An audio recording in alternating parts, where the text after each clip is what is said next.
Praise the Lord. सध्या आपण एक महत्त्वाच्या विषयाचा अभ्यास करत आहोत जो प्रत्येकाशी निगडीत आहे. मग ते सेवक असो, विश्वासणारे असो की कोणी असो, पण ज्याच्याबद्दल आपण फारसं आजकाल ऐकत नाही, जो दैनंदिन जीवनाशी संबंधित आहे, आणि तो म्हणजे देवाची वाणी ऐकणे. Hearing God's voice. देव आपल्याशी कसं बोलतो, आपण त्याची वाणी कसं ऐकू शकतो आणि कसं आपण ओळखू शकतो की ती देवाचीच वाणी आहे, ह्याच्याबद्दल देवाचं वचन काय सांगतं हे सध्या आपण पाहत आहोत. आणि ह्या मालिकेतला आजचा हा 7वा स्टडी आहे, 7वा संदेश आहे. आणि आजचा विषय आहे वेळ आणि ठिकाण हे परमेश्वर ठरवतो. God sets the time and place. वेळ आणि ठिकाण हे परमेश्वर ठरवतो. आतापर्यंत आपण असं पाहिलं की प्रत्येक काळामध्ये देवाची त्याच्या लोकांपासून ही अपेक्षा होती की त्यांनी त्याची वाणी ऐकावी. जुन्या करारातसुद्धा आणि नव्या करारातसुद्धा परमेश्वराने त्यांना जरी नियमशास्त्र दिलं, त्यांना जरी वेगवेगळे अर्पणं, वेगवेगळे विधी करायला लावले, पाळायला लावले, तरी देवाची ही इच्छा होती की त्यांनी त्याचं ऐकावं, त्याची वाणी ऐकावी. नव्या करारात देखील आपण पाहतो की प्रभू येशू ख्रिस्ताने देखील त्याच्या शिष्यांना सांगितलं एकदा, मत्तई योहान 10 मध्ये आणि वचन 27 मध्ये, की माझी मेंढरं माझी वाणी ऐकतात. म्हणजे देवाची वाणी ऐकण्यासाठी क्वालिफिकेशन काय लागतं, तर आपण त्याचं मेंढरू होणं गरजेचं आहे. म्हणजे मेंढरच देवाची वाणी ऐकू शकतात. म्हणजेच याचा अर्थ की जे मेंढरं नाहीत, जे प्रभू येशूकडे वळलेले नाहीत, ज्यांना तारणाचा अनुभव नाही, ते देवाची वाणी ऐकू शकत नाहीत. आमेन. आणखी आपण असं पाहिलं की देव त्याच्या वचनाने आपल्याशी बोलत असतो.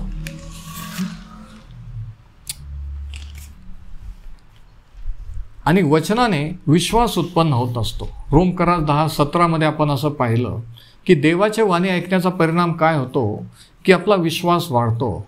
रोम करार 10:17 मध्ये म्हटलं आहे की विश्वास वार्तेने आणि वार्ता देवाच्या वचनाने होते.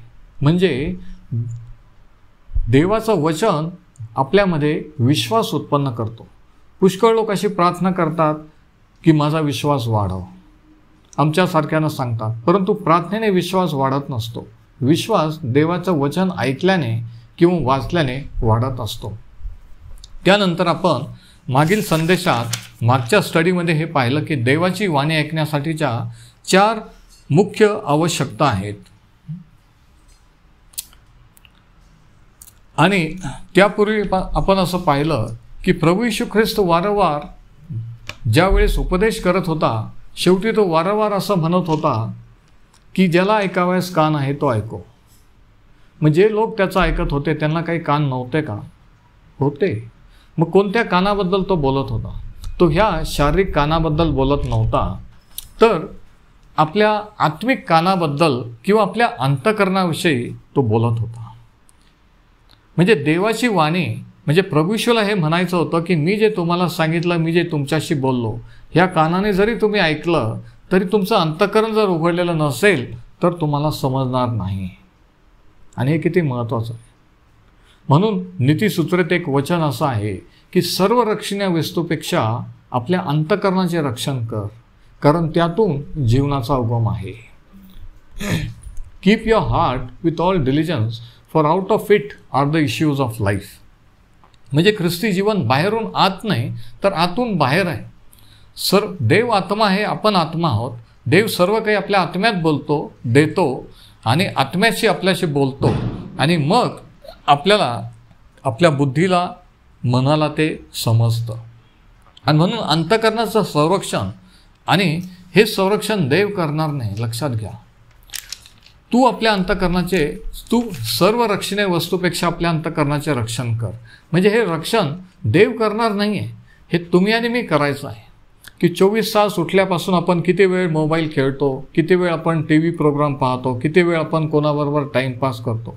आपल्या डोळ्यातून कानातून काय जातं आपल्या अंतःकरणामध्ये, याचा प्रभाव आपल्यावर पडत असतो. आणि म्हणून रक्षण हे आपण करायचं असतं, तुम्ही आणि मी करायचं असतं, देव ते करणार नाही आहे. आमेन. आणखी एक गोष्ट आपण पाहिली, आणि ती म्हणजे शलोमोन राजाने केलेली प्रार्थना. एका रात्री ज्यावेळेस देवाने त्याला दर्शन दिलं अचानकपणे स्वप्नाच्या द्वारे आणि त्याला विचारलं की तुला काय पाहिजे ते माग. आणि ही स्टोरी पहिले राजे 3 आहे. आणि पहिले राजे 3:7-10 शलोमोन राजाने काय मागितलं ते सांगितलेलं आहे. त्याने सांगितलं, त्याने अशी विनंती केली ज्यावेळेस देवाने विचारलं.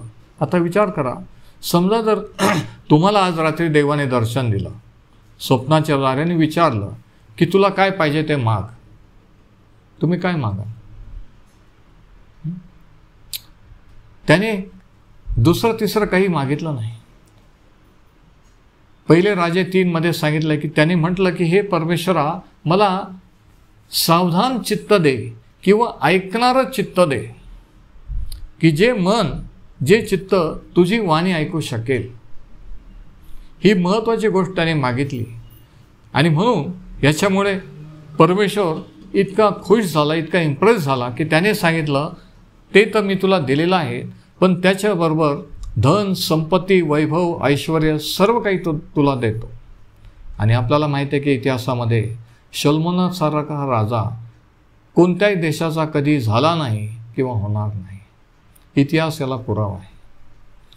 म्हणजे त्याने ऐकणारं अंतःकरण, he asked God for a hearing heart.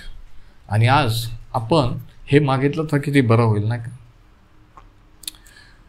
नंतर आपण पाहिलं की नव्या करारामध्ये प्रभू येशू ख्रिस्ताने विशिष्ट प्रकारच्या अंतःकरणाबद्दल सांगितलेलं आहे. मत्ती 13 जर आपण वाचलं त्याच्यामध्ये की बधीर झालेलं अंतःकरण आणि कठीण अंतःकरण. त्याने असं म्हटलं, संदेशात सांगितल्याप्रमाणे की कान असून ऐकू येत नाही, डोळे असून दिसत नाही, अशी अवस्था काही लोकांची असते. म्हणजे हे मन, हे अंतःकरण आपलं हे बधीर होऊ शकतं. कॅलस ज्याला इंग्लिशमध्ये म्हटलं आहे, म्हणजे घट्टे पडलेलं, की ज्याला कोणतीही वेदना नसते. ज्याला टच केला, स्पर्श केला तरी काही वेदनांचं हे संवेदनशीलता नसते. आणि दुसऱ्या प्रकारचं अंतःकरण म्हणजे कठीण, हार्ड. आणि ह्या 2 प्रकारच्या अंतःकरणाविषयी प्रभू येशू ख्रिस्ताने नव्या करारामध्ये मत्तीच्या 13व्या अध्यायामध्ये सांगितलेलं आहे. आता ह्या सर्व गोष्टीवरून आपल्याला हे समजतं की देवाची वाणी आपण ह्या कानाने नाही, शारीरिक कानाने नाही, तर आपल्या अंतःकरणातून ऐकू शकत असतो. आणि म्हणून ते अंतःकरण देवाशी कनेक्टेड पाहिजे 24 तास. त्याच्यात जर शॉर्ट सर्किट झाला, त्याच्यात जर मध्ये काही आड आलं, तर आपण देवाची वाणी, पवित्र आत्म्याचं मार्गदर्शन समजू शकत नाही. म्हणजे सर्व कंट्रोलिंग इथे आहे. आणि ते कंट्रोलिंग देवाच्या नाही तर तुमच्याने माझ्या हातात आहे. किती विशेष आहे. बरेच वेळेस आपण अशा रॉंग प्रार्थना लोक करतात की तू माझं मन तयार कर. मन आपण तयार करायचं असतं. जे काही अडखळण, ज्या काही चुका केल्या ते आपण कबूल करायचे असतात. तो चोकअप, ब्लॉकेज झालेला आपण क्लिअर करायचा असतो. आणि त्यावेळेस देवाचं वाणी, देवाचं मार्गदर्शन आपल्याला मिळत असतं. नंतर मी तुम्हाला एक उदाहरण सांगितलं की अंध लोकांच्या, दृष्टीहीन लोकांची एक ब्रेल लिपी असते की ते हात फिरवल्यानंतर ते भराभर ते शब्द वाचतात, वाक्य वाचतात. आता अशा प्रकारच्या पुस्तकावरून ब्रेलच्या मी देखील हात फिरवला, परंतु मला त्याचा काही समजलेला नाही. माझ्या दृष्टीने ते महत्त्वाचं नव्हतं. पण तेच ज्यावेळेस अंध व्यक्ती हात फिरवतो, ते हाताला जे लागतं ते त्यांच्यासाठी शब्द असतात, वाक्य असतं. म्हणजे त्यांचे बोटं इतके संवेदनशील, इतके सेन्सिटिव्ह झालेले असतात की त्याच्यावरून हात फिरवल्याबरोबर तो शब्द वाचतात, ते वाक्य वाचत असतात. तसं आपलं अंतःकरण आपण इतकं संवेदनशील, इतकं सेन्सिटिव्ह, कनेक्टेड ठेवलं पाहिजे की आपल्याला समजलं पाहिजे देवाचं अंतःकरण, देवाचं मार्गदर्शन, पवित्र आत्म्याचं मार्गदर्शन. आणि ध्यानात ठेवा की देव ओरडत नसतो. देव ओरडून बोलत नसतो. आज आपण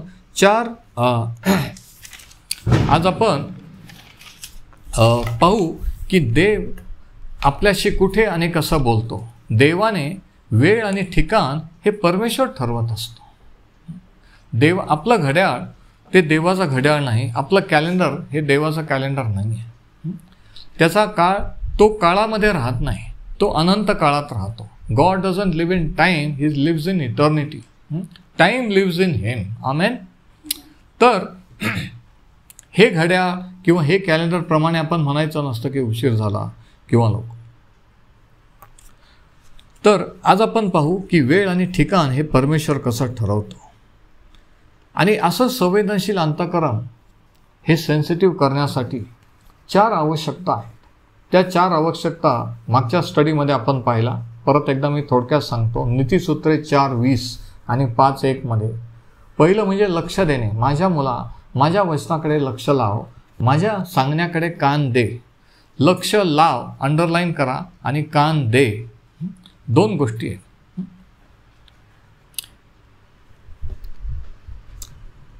लक्ष देणं म्हणजे परमेश्वर काय म्हणत होतं. ज्यावेळेस आपण रेल्वे स्टेशनवर असतो, एअरपोर्टवर असतो, ते म्हणतात, अनाऊन्समेंट होतं की युअर अटेन्शन प्लीज. आणि त्यावेळेस सर्व लोक शांत होतात आणि काय अनाऊन्समेंट आहे ते ऐकत असतं. म्हणजे सर्वांचं लक्ष तिकडे असतं. तर लक्ष देणं म्हणजे बॅकग्राऊंडला प्रेज वर्शिपचे गाणे सुरू आहेत किंवा टी व्ही चालू आहे आणि इकडं आपण शास्त्र वाचतोय, ह्या रीतीने देवाची वाणी मार्गदर्शन येत नसतं. एका वेळेस एकच काम करायचं असतं. जर बायबल रीडिंग करतोय तर बायबलच रीडिंग करायचं, बॅकग्राऊंड म्युझिक नको. जर आपण प्रार्थना करतोय तर प्रार्थनाच केली पाहिजे. ह्याला म्हणतात लक्ष देणं. दुसरी गोष्ट कान दे म्हणजे नम्रता किंवा ह्युमिलिटी. आणि तिसरी आणि चौथी गोष्ट आपल्याला स्तोत्र 46:10 मध्ये आढळते. साम 46:10, ज्या ठिकाणी परमेश्वर म्हणतो की शांत व्हा आणि लक्षात ठेवा की मी तुमचा देव आहे. तिसरी गोष्ट आहे शांत होणे. Be still and know that I am God. आणि चौथी गोष्ट आहे वेळ. कारण शांत होण्यासाठी, रिलॅक्स होण्यासाठी आपल्याला वेळ पाहिजे नाही का. आणि आज नेमका वेळच कोणाजवळ आहे. ते म्हणतात आम्हाला टाईम नाही. परंतु वेळ ही एक आवश्यकता आहे देवाची वाणी ऐकण्यासाठी. बरेच लोक प्रार्थना करतात 1 तास 2 तास, परमेश्वराचं मार्गदर्शन घेऊ इच्छितात आणि आमेन म्हणून निघून जातात. ते देवाशी बोलतात, परंतु देव ज्यावेळेस त्यांच्याशी बोलणार असतो त्यावेळेस ते उठून निघून गेलेले असतात. शांत व्हा आणि लक्षात ठेवा मी तुमचा देव आहे म्हणजे प्रार्थना केल्यानंतर, शास्त्र वाचल्यानंतर काही न करता स्वस्थ बसून ऐकणे. आपल्या डोळ्यासमोर देव काय दाखवत आहे, आपल्या मनात काय सुचवत आहे, कोणत्या व्यक्तीची आठवण करून देत आहे, कोणता निर्णय घ्यायला आपल्याला प्रवृत्त करीत आहे, हे आपण सेन्स करणे. आणि हे एका दिवसात एका रात्रीत होत नसतं बरं का. ह्याला प्रॅक्टिस लागते, ह्याला सराव लागतो. आणि मग तुम्ही पाहाल की जेव्हा आपलं हार्ट किंवा आपलं अंतःकरण आपण ट्यून करतो, कनेक्ट करतो, त्यावेळेस देव त्याच्या आत्म्याने आपल्याला कसं चालवतो. आणि हे सर्वांसाठीच, हे काही पालक लोकांसाठी, विशिष्ट लोकांसाठी नाही. मला पण पूर्वी वाटायचं की सर्वांनाच देवाची वाणी, सर्वांनाच मार्गदर्शन मिळू शकत नाही. पण तसं नाही आहे, तसं नाही आहे. किती जण अजूनही माझ्यासोबत आहे, किती जण ऐकत आहे, किती जणांची इच्छा आहे की देवाने आज तुमच्याशी बोलावं, त्याच्या पवित्र आत्म्याने तुम्हाला मार्गदर्शन करावं प्रत्येक बारीक सारीक गोष्टी दैनंदिन जीवनात. आणि तुम्हाला माहीत आहे का, ह्या रीतीने जर आपण केलं तर कितीतरी प्रॉब्लेम कितीतरी आपण टाळू शकतो, कितीतरी चुका होण्यापासून आपण वाचू शकतो नाही का. कितीतरी चुकीचे निर्णय घेण्यापासून आपण स्वतःला आवरू शकतो. योग्य निर्णय योग्य वेळी. तर म्हणून देवाची वाणी ऐकणं हे फार महत्त्वाचं आहे. आणि याच्यासाठी बेस्ट प्रिपरेशन, सर्वात उत्तम तयारी कशाने होते तर वर्शिप किंवा भक्तीने.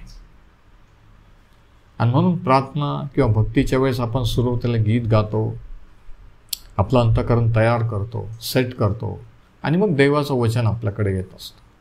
तसंच वैयक्तिक जीवनात, वैयक्तिक प्रार्थनेच्या वेळेससुद्धा शांत बसून अगोदर एखादं गीत गायल्यानंतर मग वचन वाचायला सुरुवात करायची. वचन वाचल्यानंतर आमेन म्हणून निघून जायचं नाही, तर काय वाचलेलं त्याच्यावर विचार करायचा. प्रार्थना नाही करायची. प्रार्थना वगैरे सगळं झाल्यानंतर की ते काय वचन होतं, त्याच्यातून आज मला देव काय शिकवित आहे किंवा प्रार्थना केल्यानंतर काय सुचवित आहे, मी कोणाला भेटायचं, कुठं जायचं, काय करायचं, कोणत्या विषयाचा संदेश द्यायचा जर असेल तर कोणाला व्हिजिटला जायचं, आणि तो चालवतो.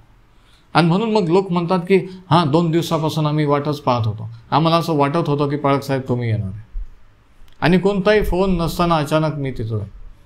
तर हे कसं होतं? किंवा कोणीतरी म्हणतं कोणाच्याकडे गेल्यानंतर की एखादं वचन वाचल्यानंतर की हेच वचन आम्हाला आज सकाळी मिळालं. हे कशामुळं? देवाची वाणी ऐकल्यामुळे. तर इतक्या अचूकरित्या ॲक्युरेटली पवित्र आत्मा तुम्हाला मला चालवू इच्छितो. पण याच्यासाठी वेळेची गरज आहे ना. कुछ पाने के लिए कुछ खोना पडता है ना. घड्याळ लावून बोलू शकत नाही आता मी 5 मिनिट आहे आणि देवा तू माझ्याशी बोल. तसं नसतं. ऐकून घ्या, तसं नसतं. वेटिंग हे महत्त्वाचं आहे. तर आज आपण पाहू की देवाने वेळ आणि ठिकाण हे कसं नेमलेलं असतं, आणि ते देवाने नेमलेलं असतं, निवडलेलं असतं. आता काही वेळेस ते ठिकाण आणि ती वेळ ही आपण ठरवलेली नसते किंवा आपण निवडलेली नसते. याची आज आपण 3 उदाहरणं पाहूया. शास्त्रातले 3 उदाहरणं की देवाने त्याच्या लोकांशी किंवा संदेशांशी बोलण्यासाठी विशिष्ट ठिकाण ठरवलेलं होतं आणि विशिष्ट वेळ ठरवलेली होती. आणि याच्यावर एक प्रिन्सिपल किंवा एक तत्व आहे की God sets the time and place. त्याची वाणी किंवा देव बोलण्यासाठी एक विशिष्ट ठिकाण त्याने नेमलेलं असतं आणि वेळ नेमली असते. आता पहिलं उदाहरण आपण पाहू मोशाचं. गणनाचं पुस्तकाचा 7वा अध्याय, नंबर्स चॅप्टर 7 वर्स 89. गणना 7 आणि याच्या शेवटच्या वचनात असं लिहिलेलं आहे. आणि सीन असा आहे की परमेश्वराच्या त्या निवास मंडपामध्ये मोशे आत गेलेला आहे. सर्व लोक बाहेर उभे आहेत आणि तो आतमध्ये परमेश्वराची वाणी ऐकायला, त्याच्याशी बोलायला, भक्ती करण्यासाठी गेलेला आहे. आणि त्यावेळेसचं हे संभाषण आहे. मोशे परमेश्वराशी बोलण्यास दर्शन मंडपात गेला तेव्हा साक्षपटाच्या कोशावर असलेल्या दयासनावरून म्हणजे दोन्ही करुबामधून झालेली वाणी त्याने ऐकली. झालेली वाणी अंडरलाईन करा. ह्या प्रकारे तो त्याच्याशी बोलला. गणना 7 आणि वचन 89. आता हे जे ठिकाण होतं त्या ठिकाणी त्या निवास मंडप होतं, एक टेम्पररी चर्चच्या काळातल्या इस्रायल लोकांचं. त्या ठिकाणी कराराचा कोश होता, साक्ष्यपट होता, आणि ते जे सिंहासन होतं, दयासन होतं परमेश्वराचं, त्याला कव्हर करणारे, झाकणारे 2 दिव्यदूत, करूब नावाचे, करूब म्हटलेले असे दिव्यदूत ते कव्हर करून होते, झाकून होते. आता ते दिव्यदूत काय दर्शवतात? म्हणजे कोणत्या ठिकाणी मोशे गेला बघा, कोणत्या ठिकाणी देव मोशेशी बोलला. ऐकून घ्या, इकडे लक्ष द्या. The place of God choosing. तो त्या ठिकाणी देवाने जे भक्तीचं ठिकाण नेमलेलं होतं त्या ठिकाणावरून देव मोशेशी बोलत असे. तर करूब भक्ती आणि सहभागिता दर्शवतात. लिहून घ्या. Cherubims speak of worship and fellowship. आणि ते जे दयासन होतं ज्याला मर्सी सीट म्हटलेलं आहे, आणि त्याच्यावर साक्ष्यपट किंवा आर्क ऑफ द टेस्टिमनी, त्याच्यावर जे अर्पणं लोक करत होते वेगवेगळ्या प्राण्यांचे, जनावरांचे प्रायश्चित्तासाठी अर्पणं, त्या अर्पणांचं रक्त तिथं शिंपडलं जात असे. आणि आपल्याला माहिती आहे की जुन्या करारामध्ये त्या अर्पणाच्याद्वारे लोकांच्या पाप झाकली जात असतात. Temporary covering of sin. नव्या करारामध्ये पाप पुसून टाकली जातात.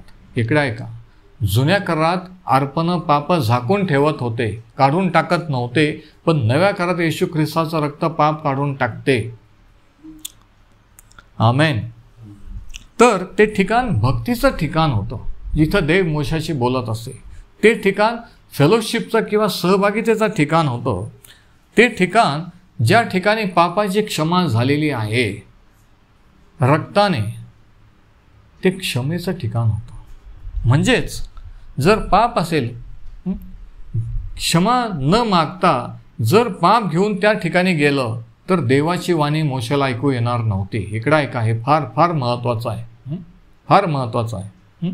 अनफॉरगिव्हन sin will always keep us from hearing God's voice.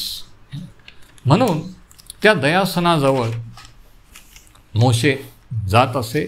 मोशे गेला आणि तिथून परमेश्वर त्याच्याशी बोलला. म्हणजे बघा, ठिकाण देवाने नेमलेलं होतं, वेळ देवाने नेमलेली होती. मोशे त्यावेळेस त्या ठिकाणी असल्यावरच देवाची वाणी त्याला ऐकू येणार होती. कधी पण उठून तो जर गेला की देवाची वाणी, तसं नव्हतं. कुठे पण त्याने जर ठरवलं की मी आज त्या निवास मंडपात किंवा त्या ठिकाणी नाही, मी दुसरीकडे डोंगरावर जाईल आणि तिथं प्रार्थना करीत बसेल, प्रभू तू माझ्याशी बोल, तसं नव्हतं. ठिकाण, विशिष्ट ठिकाण होतं, विशिष्ट वेळ होती. किती जण आमेन म्हणू शकतात? किती जण अजूनही ऐकत आहे?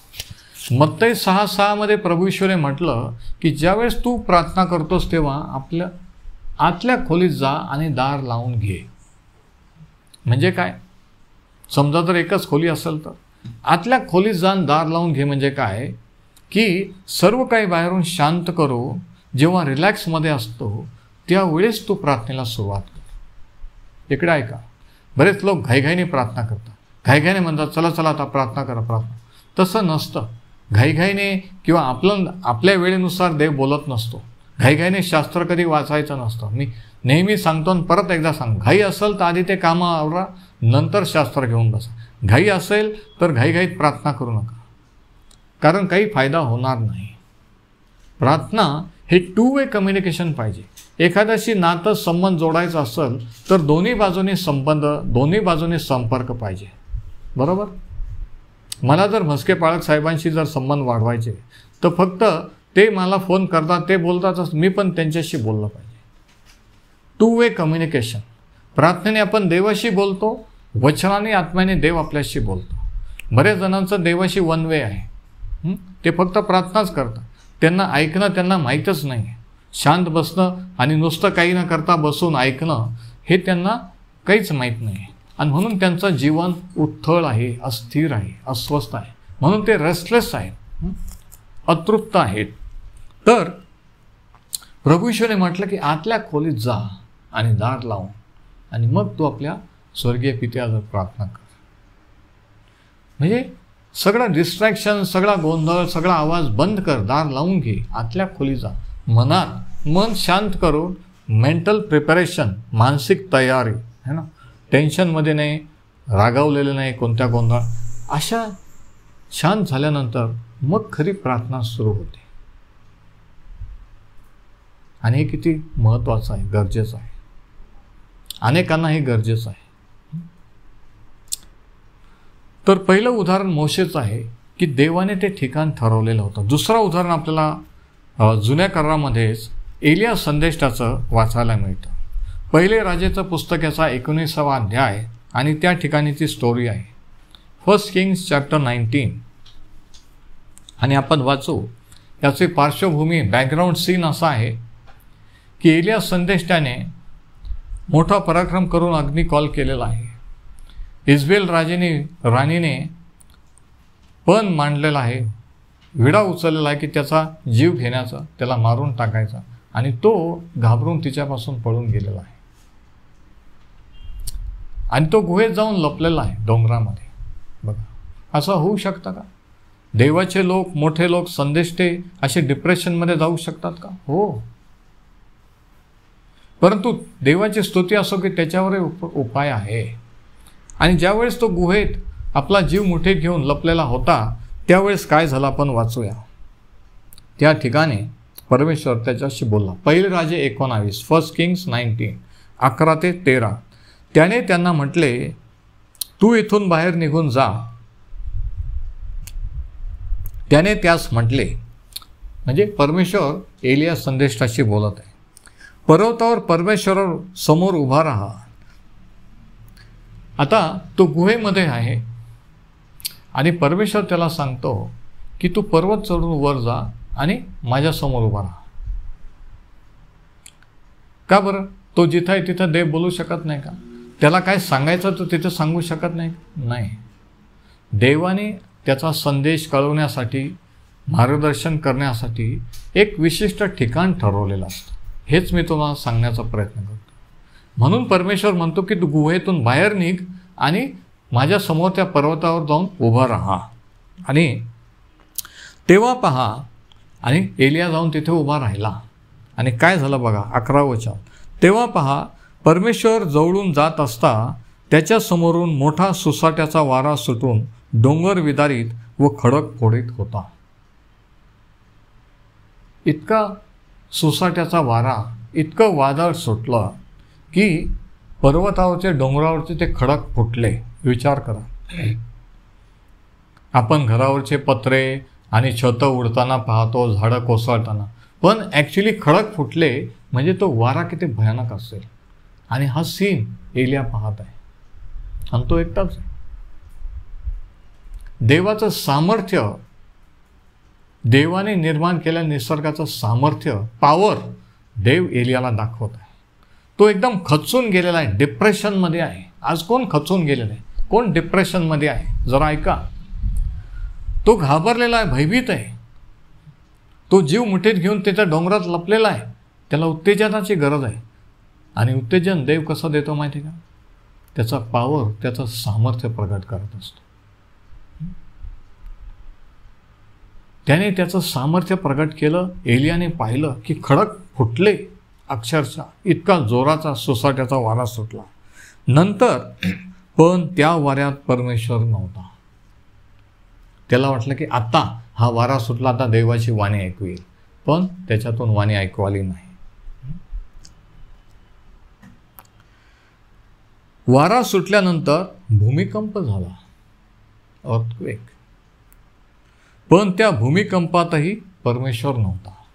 एलियाला वाटलं की देवाचं सामर्थ्य, देवाचा पॉवर, ॲक्शन, त्याच्यामध्ये आता देव बोलेल, देवाची वाणी ऐकू येईल.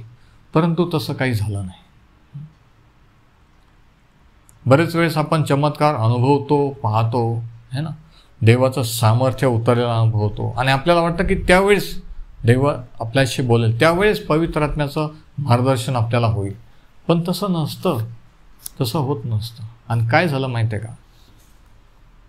भूमिकंपानंतर अग्नी प्रगट झाला, पण त्या अग्नीतही परमेश्वर नव्हता. बघा,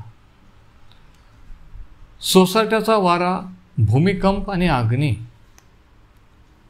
3 नैसर्गिक रीतीवरून परमेश्वराने एलियाला त्याचं सामर्थ्य दाखवून दिलं.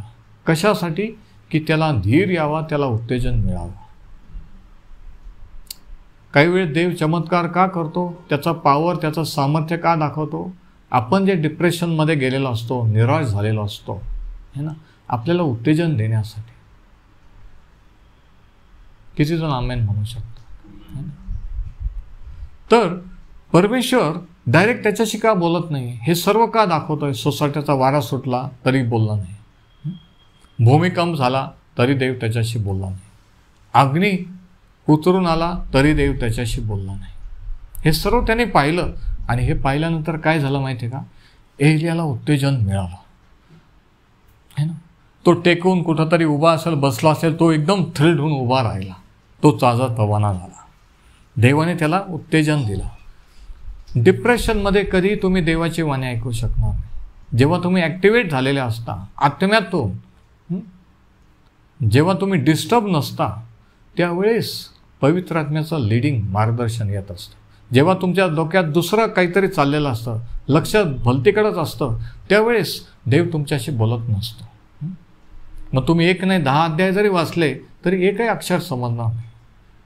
पण जर मनाची तयारी करून 1 वचन जरी वाचलं तरी ते वचन तुमच्याशी बोलेल. मी तुम्हाला सांगतो, हे अनुभवावरून सांगतो. तर पुढं काय झालं माहिती आहे का? त्या अग्नीनंतर शांत मंद वाणी झाली. सगळं शांत झाल्यानंतर हा सगळं ॲक्शन, सगळा गोंधळ. आणि आता एलिया विचार करत असाल की देव बोलणार होता, मला सांगितलं इथं उभं राहा आणि वाणीत आहे. आणि सगळं शांत झाल्यानंतर शांत मंद वाणी झाली. Steel small voice. एलियाने ती ऐकताच आणि ती वाणी झाल्यानंतर काय झालं, एलियाने ती ऐकताच आपल्या झग्याने तोंड झाकून घेतले. हे कशाचं प्रतीक आहे? तोंड झाकून घेणं, डोक्यावर पदर घेणं, हे कशाचं प्रतीक आहे माहिती आहे का? वर्शिप किंवा भक्तीचं प्रतीक आहे. Attitude of worship. जोपर्यंत तुम्ही भक्तीच्या ॲटिट्यूडमध्ये नसाल, देवाची वाणी तुम्हाला ऐकू येणार नाही. त्याने आपलं तोंड झग्याने झाकून घेतलं आणि तो गुहेच्या तोंडाशी येऊन उभा राहिला. तेव्हा त्याला वाणी ऐकू आली. ती म्हणाली, एलिया, तू इथे कशासाठी आलास? आणि मग बाकीचा देव त्याच्याशी बोलला. आता देव एलियाशी केव्हा बोलला माहिती आहे का? ज्यावेळेस तो ऐकण्याच्या मनस्थितीत होता तेव्हा. ज्यावेळेस तुम्ही आणि मी ऐकण्याच्या मनस्थितीत असतो त्यावेळेस तो आपल्याशी बोलत असतो. ज्यावेळेस तो ऐकायला तयार होता त्यावेळेस तो भक्तीच्या वृत्तीत होता. He was in a attitude of worship. आणि याचा परिणाम काय झाला? देवाची वाणी ऐकण्याचा परिणाम काय झाला? 2 परिणाम झाले. 2 results followed as a result of hearing God's voice. पहिलं, एलियाला पुढचा प्रवास करण्यासाठी, राहिलेलं कार्य पूर्ण करण्यासाठी नवीन शक्ती, उत्साह मिळाला. First result was he had a new strength to go on to carry on his ministry. आणि दुसरा परिणाम देवाची वाणी ऐकल्याचा असा झाला की त्याला त्याच्या सेवेसाठी एक नवीन दिशा मिळाली, मार्गदर्शन मिळालं. He got a new direction for his ministry. आणि आज देवाची वाणी हेच तुमच्या आणि माझ्यासाठी करू शकते. तुम्हाला नवीन शक्ती देऊ शकते, ताजंतवानं करू शकते आणि तुम्हाला नवीन दिशा किंवा मार्गदर्शन करू शकते की तुम्ही काय करायला पाहिजे, कुठं जायला पाहिजे, काय नाही करायला पाहिजे. आणि तिसरं जे उदाहरण आहे, पहिलं उदाहरण आपण पाहिलं मोशेचं, दुसरं एलियाचं आणि तिसरं उदाहरण यिर्मया संदेष्टाचं आहे. आपण पाहू यिर्मयाशी देव कसा आणि कुठे बोलला. आपला विषय काय चाललेला आहे?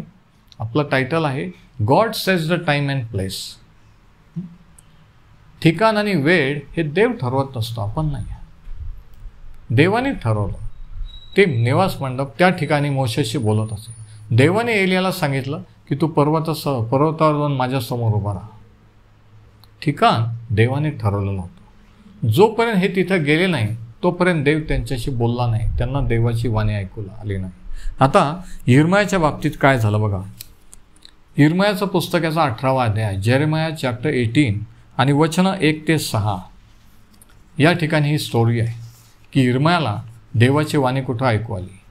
यिर्मया 18 1 ते 6 इथे असं लिहिलेलं आहे, परमेश्वरापासून जे वचन यिर्मयाला प्राप्त झाले ते हे, उठ, कुंभाराच्या घरी जा, तेथे मी तुला आपली वचने ऐकवेन. किती विचित्र वाटतं ना. यिर्मयासारखा मोठा संदेष्टा तो राजांपुढे राजमहालात जात. एक दिवशी अचानक सांगितलं की कुंभाराच्या दुकानावर जा. कसं वाटलं असेल विचार करा. एखादे मोठे प्रीचर, जगप्रसिद्ध देवाचे सेवकांना जर सांगितलं की अमुक अमुक दुकानात अमुक ठिकाणी जा, कोणी जातील का? पण ह्या ठिकाणी परमेश्वर यिर्मयाला सांगतो की कुंभाराकडे जा, कुंभाराच्या घरी जा, तेथे मी तुला आपली वचने ऐकवे. थोडंसं सुरुवातीला त्याला विचित्र वाटलं असेल की कुंभाराच्या घरी आणि मी जाऊ. आता बघा, अशा ठिकाणी देवाचा संदेष्टा जाणार आहे. विश्वास तर पाहिजे, पण लीनता, नम्रता पण पाहिजे की लोक पाहणार आहेत की यिर्मया संदेष्टा कुठं आला? कुंभाराच्या घरी. लोक काय म्हणतील? बरेच वेळेस आपल्याला हे भय असतं की लोकांना काय वाटेल, लोक काय म्हणतील, कोण मला पाहिल. आणि ह्याच्यामुळे आपण पूर्णपणे देवाच्या मार्गदर्शनाने चालू शकत नसतो. आपला प्राईड, आपला इगो आडवा येत असतो. परंतु देवाची जर वाणी ऐकायची असेल, तुम्हाला तुमचा इगो, तुमचा गर्व बाजूला ठेवावा लागेल. प्रभू तू सांगशील तिथे मी जाईन, त्यांच्या घरी जाईन, तू सांगशील तिथे मी करीन, असं असेल तरच, विना शर्त तरच आपण देवाची वाणी ऐकू शकतो. आता काय झालं बघा, वचन 3, मी कुंभाराच्या घरी गेलो, म्हणजे त्याने देवाचं आज्ञापालन केलं. तो जर म्हटला असतं की मी कुंभाराच्या घरी कसं जाऊ, लोक काय म्हणतील, मी कधीच कुंभाराच्या इथे गेलो आणि कुंभाराच्या इथं कधी काही देव बोलत असतो का वगैरे वगैरे. पण ज्यावेळेस देव सांगतो त्यावेळेस आपण कोणत्याही अटी शर्ती, कोणतेही प्रश्न, कंडिशन्स घालायचे नसतात. किती जणांना हे माहिती. बरेच विश्वासारे बरेच लोक म्हणतात की अमुक ठिकाणी मोठ्या मीटिंगला मोठ्या माणसाने माझ्यावर हात ठेवला, प्रेयर केली तरच होईल. म्हणजे आपण अटी शर्ती घालत नसतो देवाला. आपण ठरवत असतो की त्या ठिकाणी गेल्यावर, पण तसं नसतं. वेळ आणि ठिकाण देवाने ठरवलेलं असतं. तो म्हणतो मी कुंभाराच्या घरी गेलो, तो चाकावर काम करीत होता, त्याला माहीत पण नव्हतं. त्याला आश्चर्य वाटलं असेल की यिर्मयासारखा संदेष्टा माझ्या घरासमोर येऊन उभा राहिला. इकडे लक्ष दे, यिर्मयासारखा संदेष्टा माझ्या घरासमोर येऊन उभा राहिलेला आहे.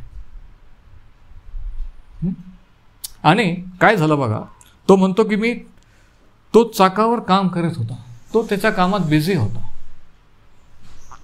कुंभार मातीचे पात्र घडीत होता, ते त्याच्या हाती असताच बिघडून गेले. मग त्याला पाहिजे तसे त्याने दुसरे पात्र केले. काय झालेलं आहे, यिर्मया तिथे जाऊन उभा राहिला. कुंभार त्याचं काम करतोय, मडके घडवतोय, आणि एक मडकं चुकलं, त्याला पाहिजे तसं ते घडलं नाही, म्हणून त्याने ते बाजूला केलं, दुसरं मडकं तयार करायला लागलं. आणि तेव्हा काय झालं, तेव्हा परमेश्वराचे वचन मला प्राप्त झाले, 5वं वचन. आणि मग देवाने त्याला काय संदेश दिला ते सांगितलेलं आहे की हे इस्रायलाच्या घराण्या, ह्या कुंभाराप्रमाणे मला तुमचे पाहिजे ते करता येत नाही काय. यिर्मयाला इस्रायल लोकांना काय सांगायचं आहे हे परमेश्वर त्याला कुंभाराच्या घरी कळवित आहे. किती विचित्र ठिकाण आहे नाही का. तुम्ही जर त्या ठिकाणी असता, अशा ठिकाणी गेला असता का. पण देवाने जर सांगितलं तर आपण कोणत्याही ठिकाणी जायला तयार पाहिजे. आमेन. आज देवाच्या सेवकांनी आणि प्रत्येकाने ह्याच्याकडे लक्ष दिलं आणि अशा रीतीने आज्ञापालन केलं तर किती चांगलं होईल नाही का. तर परमेश्वर म्हणतो, हे इस्रायलच्या घराण्या पहा, कुंभाराच्या हाती माती असते तसे तुम्ही माझ्या हाती आहात. म्हणजे हा संदेश यिर्मयाला इस्रायल लोकांना द्यायचा होता की जसं कुंभाराच्या हातात मडकं माती आहे तसं तुम्ही माझ्या हातात आहात. मी पाहिजे तसं तुम्हाला घडवीन, मी पाहिजे तसं तुमचे करेन. पण हा संदेश ऐकण्यासाठी यिर्मयाला योग्य ठिकाणी योग्य वेळी जाणं गरजेचं होतं.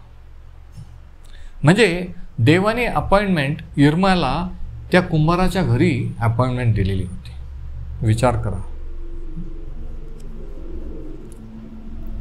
आणि ज्यावेळेस तो त्या ठिकाणी गेला त्यावेळेस त्याला त्याची वाणी ऐकू आली. म्हणजे इस्रायल लोकांना काय सांगायचं हे अगोदर त्याला देवाकडून ऐकणं गरजेचं होतं, देवाकडून संदेश घेणं गरजेचं होतं, आणि मग तो जाऊन इस्रायल लोकांना सांगायचं होतं. तसं दुसऱ्यांना वचन सांगण्याच्या अगोदर आपण देवाकडून तो संदेश ऐकणं गरजेचं असतं, तरच आपण दुसऱ्यांना सांगू शकतो. नाही तर आपण जोक सांगतो, पालक लोक स्टोरी सांगतात, जोक सांगतात, करमणूक करतात. परंतु देवाचा संदेश ऐकण्यासाठी आपण आधी देवाची वाणी, मी जर तुम्हाला सांगतो तर मी आधी देवाची वाणी ऐकली पाहिजे, तर मी त्याचा संदेश, त्याचं वचन तुम्हाला कळवू शकतो. आमेन. आजकाल बायबल कॉलेज सेमिनरीजमध्ये उपदेश कसा करायचा, पॉईंट टू पॉईंट हे शिकवलं जातं, है ना. म्हणजे बोलायला शिकवलं जातं पण ऐकायला शिकवलं जात नाही. आणि आज जगाला अशा लोकांची, अशा व्यक्तीची जग वाट पाहत आहे की ज्याने देवाची वाणी ऐकलेली आहे, ज्याच्याजवळ देवाचा संदेश आहे. मग आज तुम्ही देवाची वाणी ऐकायला तयार आहात. एलियाने ऐकलं, मोशेने ऐकलं, यिर्मयाने ऐकलं, आणि देवाने त्याचा शब्द किंवा त्याचा संदेश देण्यासाठी ठिकाण आणि वेळ हे ठरवलेलं असतं. ज्यावेळेस आपण योग्य ठिकाणी, देवाच्या नेमलेल्या ठिकाणी असतो, त्याच वेळेस आपण त्याची वाणी ऐकू शकतो. परमेश्वर हे वचन आपणास आशीर्वादित करो.